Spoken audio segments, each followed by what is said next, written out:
En este problema tenemos un proceso de balance de masa sin reacción, pero le llamaríamos de unidades múltiples o multiunidades.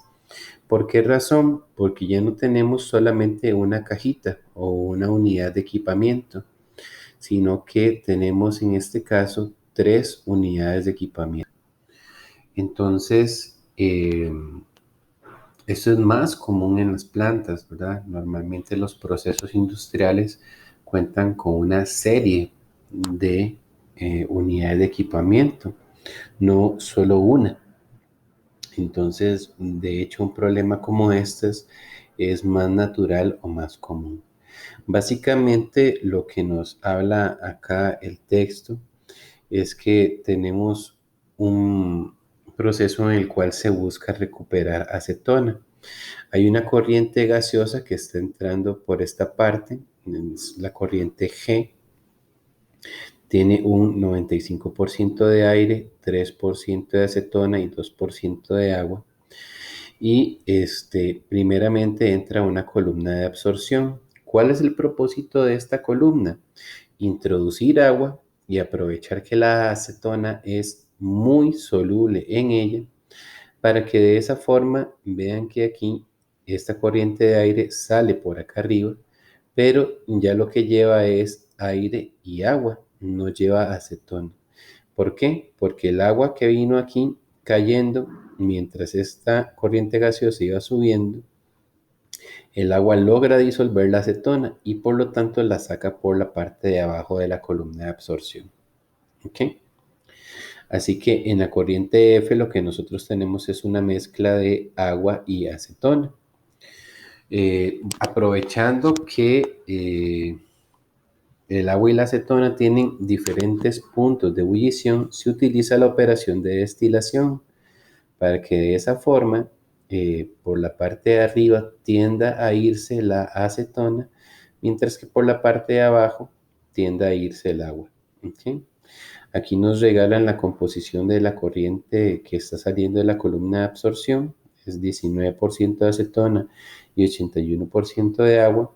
Eso entra a la columna de destilación y por la parte de arriba, estos vapores que vienen por acá llegan al condensador, se condensan y salen en forma de líquido como una corriente llamada destilado.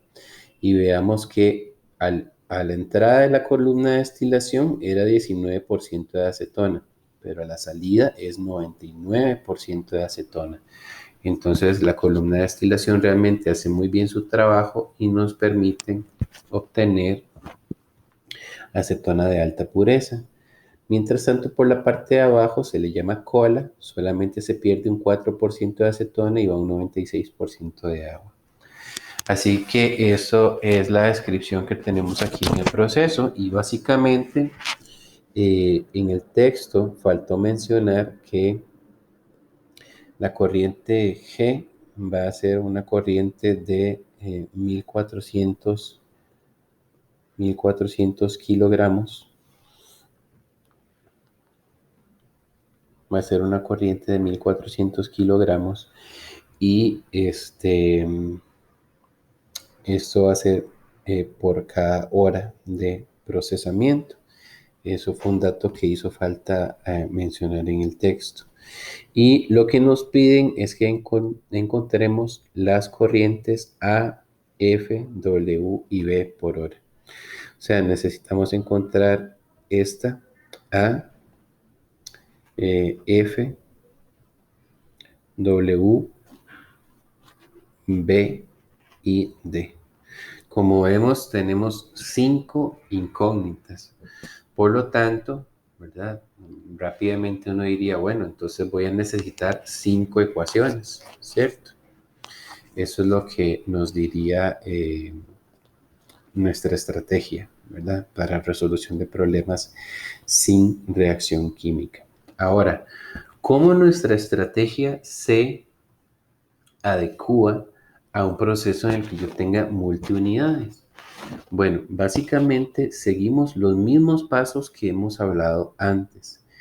Sin embargo, la única complicación que tenemos aquí es que los balances los podemos hacer de la siguiente forma. Podemos visualizar que nosotros tenemos una planta grande o una planta en global, donde tenemos entradas globales y salidas globales de la planta. ¿Okay? Entonces podemos hacer un balance global. En balance global se referiría a tomar la planta como una única unidad. Entonces, por ejemplo, líneas intermedias como esta o como la corriente F no serían tomadas en cuenta en un balance global porque ellas están uniendo una unidad con otra, ¿sí? Entonces no serían parte de un balance global. Y otra cosa que podemos hacer es que el balance total y el balance por componentes lo podemos hacer ya sea en el balance global o también podemos trazar fronteras imaginarias que separen cada una de las unidades. Y entonces yo puedo hacer un balance total en la unidad 1. En ese caso, si yo hiciera eso, vean que las entradas a la unidad 1 serían W y G y las salidas serían A y F. Entonces yo puedo hacer eso. ¿Okay? Igual en la unidad 2, yo podría hacer un balance únicamente para la unidad 2. En ese caso, lo que entra es la corriente F, que viene por acá. Entra la corriente F y sale la corriente D y la corriente B. Entonces, esa es otra posibilidad que yo tengo para realizar. Y en realidad la unidad 3, vean que tiene una entrada y una salida, así que no hay complicación en eso. Si por aquí van 100 kilogramos, de fijo aquí van 100 kilogramos, porque el condensador no cambia la composición de esta mezcla, lo único que hace es que toma el vapor y le quita calor para transformarlo en líquido. Así que no, realmente el condensador no se consideraría como una operación, ¿sí? Simplemente es un paso que se necesita para poder licuar los gases que vienen subiendo por ahí.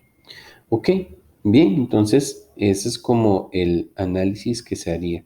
Por lo tanto, entonces, eh, lo que decíamos es que yo podría trazar entonces una frontera global en la cual yo no tomo las corrientes intermedias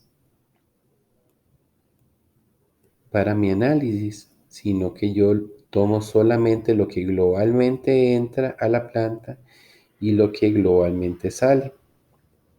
Aquí sí tomaría en cuenta A y AW y esta sería entonces mi frontera global.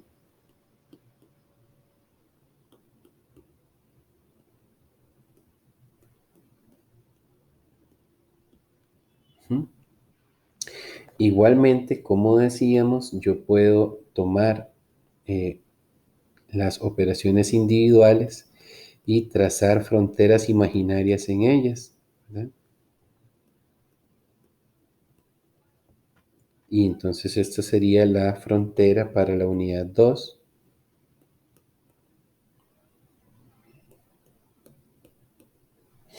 Entonces aquí en esta unidad 2 aplicaría tanto balance total como balance por cada uno de los componentes.